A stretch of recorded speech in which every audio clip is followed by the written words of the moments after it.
galera, o tema do vídeo de hoje é Estado Policial. O tema é baseado nas declarações e profecias de Jesus a seus discípulos lá em Lucas capítulo 21. Antes de tudo, se inscreva no meu canal Rafa M. Ferrari, ative as notificações, curta e compartilhe esse vídeo. É certo que em Lucas capítulo 21, os discípulos de Jesus estavam ali observando a construção do templo, até elogiando a construção, e aí Jesus começa uma sequência de profecias. Ele fala assim: em verdade vos digo, que não ficará pedra sobre pedra, todas serão derrubadas. E lá no ano 70 depois de Cristo, o imperador César Tito desce com as tropas romanas e otomanas, sitiam Jerusalém, ali destroem o templo. E aí você fala, se cumpriu ali a profecia de Jesus de fato. Mas é certo que Jesus fez várias outras profecias e culmina com a volta dele nos ares de maneira gloriosa. E isso não aconteceu. Então, muito dessas profecias era para o tempo bem distante da época dos discípulos, para o tempo do fim.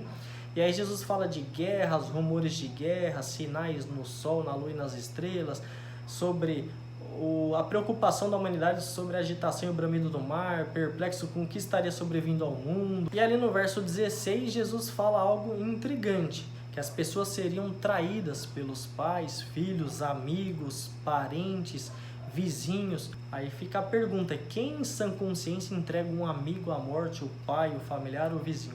Talvez lendo esse texto há 20, 30 anos atrás seria impossível, mas hoje você vê que as coisas caminham para isso. Por quê?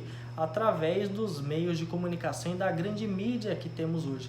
Porque através da mídia tem sido feita a manipulação em massa de maneira gradativa e colocando pensamentos e mudando a forma de pensar e o comportamento das pessoas ao longo dos anos sem as pessoas perceberem. Por exemplo, você que fuma, experimente ligar um cigarro dentro de um transporte público hoje. Com certeza vai aparecer bons cidadãos fazendo uma causa nobre, dizendo até de maneira educada: Senhor, por gentileza desligue o seu cigarro, porque é proibido fumar dentro do metrô ou do ônibus. Tem uma lei ali dizendo. Se a pessoa ela não desligar, ela pode ser ali hostilizada até por pessoas de bem. Isso eu estou falando de maneira educada, porque é muito provável que muitas pessoas se revoltem na hora e peçam para aquela pessoa desligar o cigarro, mas não de maneira amigável. Então as próprias pessoas se tornaram ali fiscais, policiais, e tem acontecido isso infelizmente. Por exemplo, no nosso tempo de escola, no final dos anos 90, início dos anos 2000, ainda tinha a fase dos apelidos, principalmente na adolescência.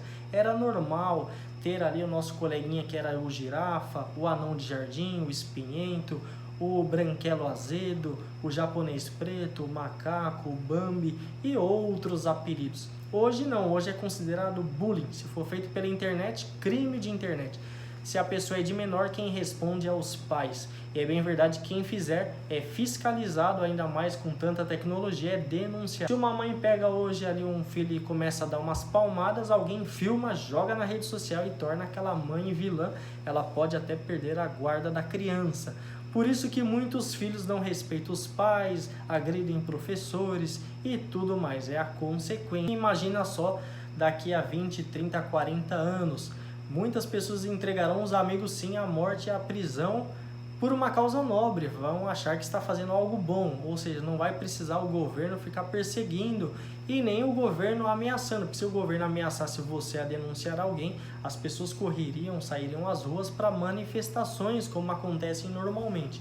Então eu quero usar um exemplo meu que aconteceu em 2018 e um caso de uma garota que chamou um jogador do Santos de macaco em 2016 por ali.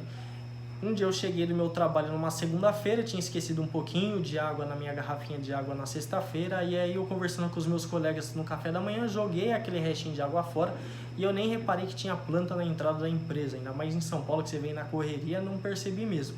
E aí uma colega de trabalho me repreendeu e chamou minha atenção a público ali, dizendo: que absurdo, você não se preocupa com o meio ambiente, por que você não pegou esse restinho de água e jogou nas plantas? Você tem que se conscientizar, você tem que ter noção.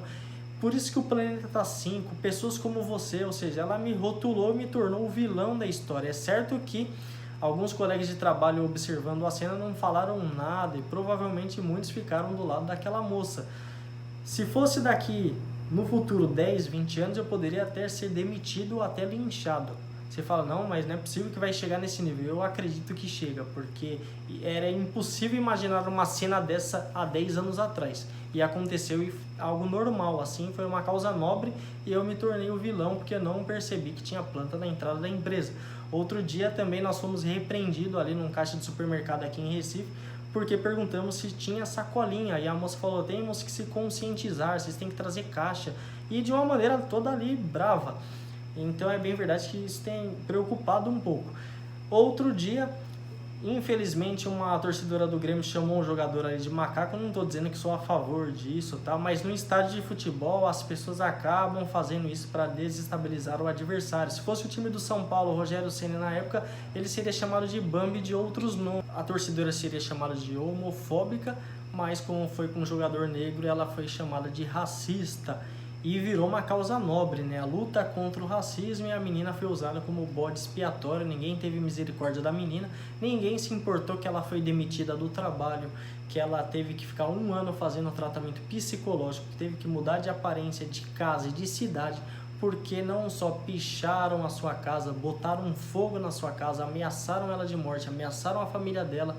Ninguém se importou com isso. E depois de um tempo, quando ela arrumou um emprego muito inferior ao que ela tinha antes, alguém descobriu ela, foi fazer uma reportagem colocando de novo em risco, trazendo tudo de novo à tona para a vida dela e da família dela. Provavelmente essa menina nunca mais vai querer manifestar uma opinião, ainda mais pública, mesmo que seja livre a expressão do pensamento, sendo vedado o anonimato.